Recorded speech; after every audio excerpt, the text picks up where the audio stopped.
How's it going, everybody? Welcome to another Get the Word video, and today we're going to do a little quick video, a little fast video, nothing too much.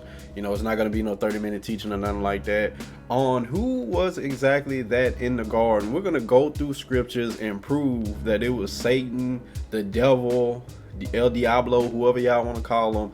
That was actually him in the garden. So we're going to go through some scriptures, figure this out. Let's do this. All right, so we're going to read this scripture. In this first scripture, now this is in the actual translation called the Scriptures 2009. You can find it on Bible.com. We actually like to use this translation because it actually has the original names. Like, there is no God, it's Elohim. There is no Peter, it's Kepha. We like to do that to go back to the original Hebrew roots. So starting at Bereshit, Genesis 3:1, it says, "In the Nahash, the serpent, was more crafty than all the lives of the field which Yahweh Elohim had made. And he said to the woman, Is it true that Elohim has said, do not eat of every tree of the garden?" So now this is the original scripture that we have that's up for much debate. Now, a lot of people actually believe it was a snake. Now, a lot of people believe that it was a snake that actually had legs back then that went away when Adam and Eve did this thing, and Yahweh cursed him and said that his belly would be along the ground. But we're going to go through scripture and actually show there was no butt-naked man, butt-naked woman. There was no literal tree with of actual fruit. Let me say this. You could go back and reference these scriptures. If you like going to the NIV, if you like going to the New King James, whatever you like going to, you can go see that for yourself. All right, so who is this serpent? Does the scripture actually let us know? Is that actual serpent referenced again in the scriptures? We're going to actually see it right here. So it says in Hazan, Revelations 20:2, again, this is the Scriptures 2009 versions. It says, "And he seized the dragon, the serpent of old, who is the devil and Satan, and bound him for 1,000 years." So right here in Revelation, it clearly says that he seized the dragon, the serpent of old, the devil and Satan himself. So here's the scripture right here letting us know exactly who that is. Now, some people still might just say, no, see, it was the actual serpent. This is just his nickname. We got you. We got some more scriptures that's going to break this down and show you that was actually the devil. Going back to Revelations, as on Revelations 12:9, it says, "And the great dragon was thrown out, that the serpent of old, called the devil Satan, who leads all the world astray. He was thrown to the earth, and his messengers were thrown out with him." So this scripture is saying that Satan was here on the earth. Now, we know when Satan was thrown from the earth, that happened before mankind was even created. So we're going to see some more scripture, though, for people that need more proof. The scripture is going to say that it was actually him that was in the garden. Is going to reference the garden. Ezekiel is pronounced Yezekiel in the Hebrew. 28:11-13 says, "And the word of Yahweh came to me, saying, Son of man, take up a lamentation for the sovereign of Sor, and you shall say to him, Thus said the Master Yahweh, you were sealing up a pattern, complete in wisdom and perfect in loveliness." So he's describing Satan right here. "You were in Eden, the garden of Elohim. Every precious stone was your covering, the ruby, the topaz, the diamond, the beryl, the shoham, the jasper, the sapphire, the turquoise, the emerald, and the gold. The workmanship of your setting and mounts was prepared for you on the day you created." This is saying exactly that it was Satan himself that was in the garden. It actually said that he was in the garden. Adam and Eve wasn't talking to a regular snake. A serpent or a snake was just describing his character.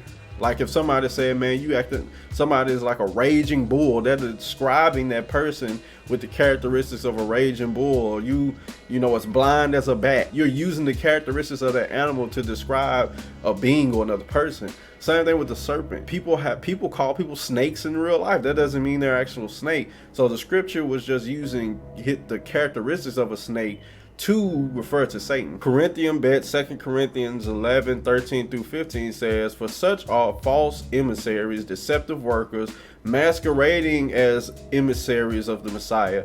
And no wonder, for Satan himself masquerades as a messenger of light.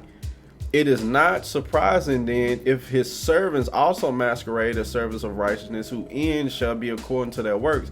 See, the enemy was masquerading, the devil was masquerading as an angel of light. He came to Eve with some knowledge that they perceived was good but was actually evil. He said that, hey, it's some stuff that the Father's hiding from you. Don't you want to know it? Don't you want to be just like him? See, he came in and tricked her and made her feel like with his own separate knowledge, his own light that he came, making it seem like he was such a great person who had all the understanding and stuff that she wanted. He tricked her. And then next thing you know, we're in the situation that we're in now. So this is what that's referring to.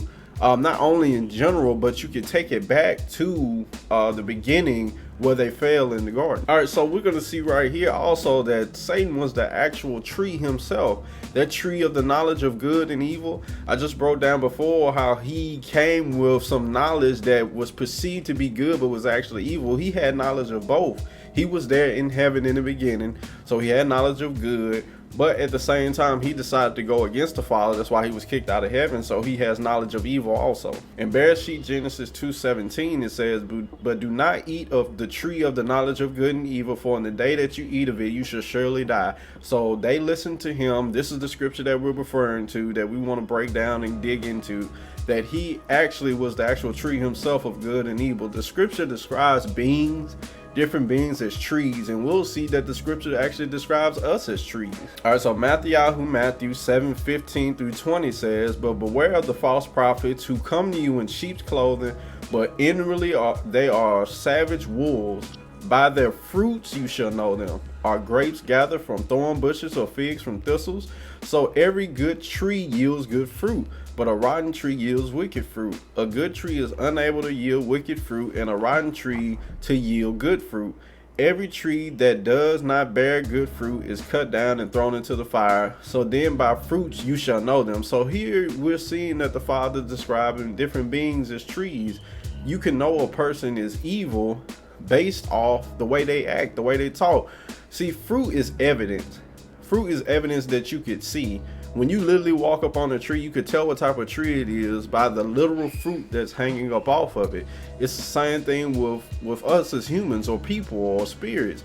You could tell what type of spirit they are, what type of person they are by the fruit that they exhibit, the behavior that they have, the way that they talk, the way that they walk, and things of that nature. If it walks like a duck, it quacks like a duck, it's a duck. So Yashiyah Isaiah 61:3 says, "To appoint unto those who mourn in Sion, to give them embellishment for ashes, the oil of joy for mourning, the garment of praise for the spirit of heaviness. And they shall be called trees of righteousness, a planting of Ahava, to be adorned." So here again we have another scripture where the scripture is calling people actual trees of righteousness. Why? Because they are beings that bear fruit of righteousness. They are in good standing of the kingdom. They act like a great kingdom citizen. They aren't out sinning. They aren't out doing all the different things that you can go into Galatians and see that the Father says these are the people that won't inherit the kingdom of heaven. So we see again that the Father is using trees and fruit to say what type of a person that you are. And it's the same thing with the enemy. He was the tree of the knowledge of good and evil. He was the being that bared knowledge of both good and evil.